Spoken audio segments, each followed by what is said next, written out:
Good morning. എന്തൊക്കെയുണ്ട്? ഞാനിവിടെ സുഖമായിട്ടിരിക്കുന്നു. ഇന്നത്തെ വീഡിയോയിൽ ചിക്സ് ആയിട്ടിരിക്കുന്ന പോട്ടിൽ കുഞ്ഞുങ്ങൾക്ക് ഡയറിയ വന്നാൽ എന്ത് ചെയ്യണം എന്നുള്ളതിനെ കുറിച്ചുള്ള ഒരു സംശയം എൻ്റെ കമൻറ്റിലുണ്ടായിരുന്നു. അതിനു വേണ്ടിയാണ് ഞാൻ ഈ വീഡിയോ ചെയ്യുന്നത്.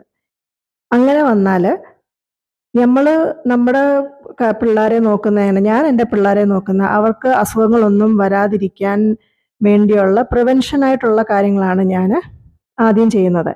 ഡയറിയ വരാതിരിക്കാനായിട്ടുള്ള കാര്യങ്ങളാണ് ആദ്യം ചെയ്യേണ്ടത്. വന്നു കഴിഞ്ഞിട്ട് അതിനെക്കുറിച്ച് ആലോചിക്കുന്നതിനെക്കാട്ടിലും ബെറ്റർ അത് പ്രിവെൻറ്റ് ചെയ്യാനായിട്ട് നോക്കുക എന്നുള്ളതാണ്. കാരണം ഈ ബേർഡ്സിന് വേണ്ടിയുള്ള വെറ്റിനറി ഡോക്ടേഴ്സ് ഒന്നും എനിക്കറിയത്തില്ല. ഇവിടെ ബാംഗ്ലൂരിലില്ല.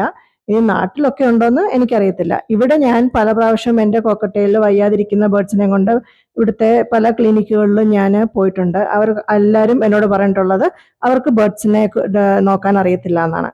അപ്പോൾ അതുകൊണ്ട് എന്തൊക്കെയാണ് ഞാൻ എൻ്റെ ബേർഡ്സിന് പ്രിവെൻറ്റ് ചെയ്യാനായിട്ട് ചെയ്യുന്നതെന്നുള്ളതാണ് ഇന്നത്തെ വീഡിയോയിൽ ഞാൻ പറയുന്നത്.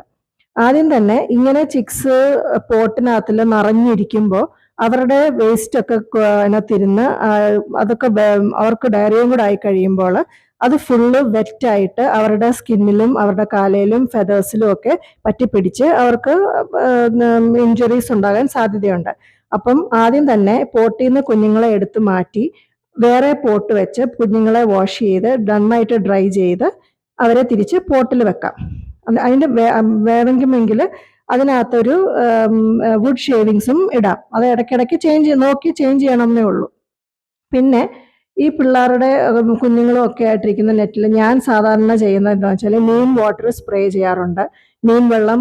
നീം വെള്ളത്തിൽ തിളപ്പിച്ച് ഇവർക്ക് അതിൻ്റെ വെള്ളം കുടിക്കാൻ കൊടുക്കാറുണ്ട്, കുളിക്കാനായിട്ട് വെക്കാറുമുണ്ട്.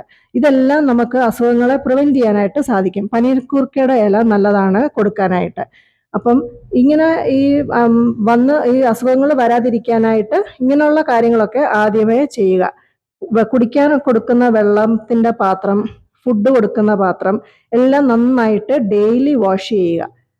ക്ലീൻ ആയിട്ടുള്ള വെള്ളം ഡെയിലി മാറ്റി വെക്കാനും നോക്കണം. പിന്നെ ഇവർക്ക് കൊടുക്കുന്ന ഈ ലൂസ് മോഷൻ ഉള്ള സമയത്ത് ഇങ്ങനെയുള്ള ഇലകളോ സോഫ്റ്റ് ഫുഡുകളോ ഒന്നും ചീര, ഈ കടയിൽ നിന്ന് വാങ്ങിക്കുന്ന മല്ലിയില, പുതിനയില ഇതൊന്നും കൊടുക്കാതിരിക്കുക തൽക്കാലത്തേക്ക്. പാലക്ക് ഇങ്ങനെയുള്ള സംഭവങ്ങൾ അതിന് ജസ്റ്റ് തിന മാത്രം കൊടുക്കുക. അവരുടെ വയറൊക്കെ ഇത് സെറ്റിലായി കഴിഞ്ഞേച്ച് പിന്നെയും റീസ്റ്റാർട്ട് ചെയ്യുക. ബേർഡ്സിന് ഈ കേജിനകത്ത് നമ്മൾ വളർത്തുന്ന ബേർഡ്സിന് അവർക്ക് നമ്മൾ വെച്ച് കൊടുക്കുന്ന ഫുഡ് മാത്രമേ ഉള്ളൂ ഒരു ഓപ്ഷനായിട്ട്. അവർക്ക് അപ്പോൾ അത് കറക്റ്റ് ചെയ്യാനോ അവരുടെ സ്റ്റൊമക്കിന് വയ്യാതെ വൈൽഡിലാവുമ്പം അവർ അതിനനുസരിച്ചുള്ള നേച്ചറിൽ നിന്ന് കിട്ടുന്ന മരുന്നുകളൊക്കെ കഴിച്ച് അവർ ബെറ്റർ ആകാറുണ്ട്. പക്ഷേ ഇപ്പം നമ്മൾ കേജുകളിൽ വളർത്തുമ്പോൾ അവർക്ക് നമ്മൾ കൊടുക്കുന്നതിൽ നിന്നാണ് അവർക്ക് ഇൻഫെക്ഷൻ കിട്ടുന്നതും അവർക്ക് ബെറ്റർ ആകുന്നതും നമ്മൾ കൊടുക്കുന്ന ഫുഡും കൊണ്ട് മാത്രമാണ്. അപ്പം അവരെ ആ ഫുഡുകളിൽ നിന്നാണ് നമ്മൾ അവർക്ക് നല്ല ഹെൽത്തി ആയിട്ടുള്ള ലൈഫ് കൊടുക്കേണ്ടത്. അതിന് നമ്മൾ ചെയ്യേണ്ട കാര്യങ്ങൾ നമ്മൾ കൊടുക്കുന്ന ഫുഡ് നല്ല ക്ലീൻ ആയിട്ട് നല്ല ഫുഡുകൾ കൊടുക്കാൻ നോക്കുക. സോഫ്റ്റ് ഫുഡൊക്കെ കൊടുക്കുന്ന സമയത്ത് ഇങ്ങനെ കുറേ നാൾ വെച്ചിരുന്ന് എടുത്ത് കൊടുക്കരുത്. അതെല്ലാം ഫ്രഷായിട്ട് പ്രിപ്പയർ ചെയ്ത് കൊടുക്കുക.